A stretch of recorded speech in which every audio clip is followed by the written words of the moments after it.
Natikman nyo na ba ang napakasarap na pansit ng mga taga Isabela? Sa video na ito, panoorin natin kung paano ginagawa ito.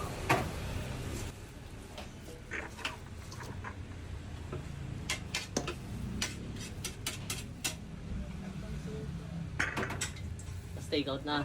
Ilang take out? Isang super po tsaka isang regular. Isang regular with it. Isang super. So okay na, ganda na. Diba kasi yung sa akin ganda sa burger so medyo mas malalim. Kasi mas maraming noodles po. Marami na noodles yan, sir. Ano, super is yan.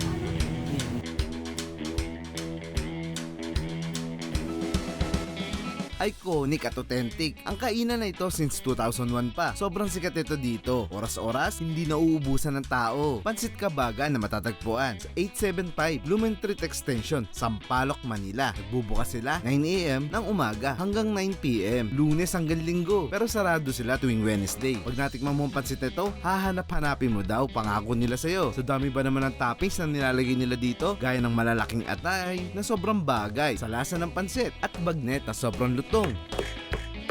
Ngayon mga customer na gaya ni Sir Jeff, napatatlong thumbs up kasama yung mga daliri niya sa paa dahil sa sobrang sarap. Wow naman! Pero kung gusto niyo matikman yung pansit lang, ayaw nyo ng baboy, pwede naman.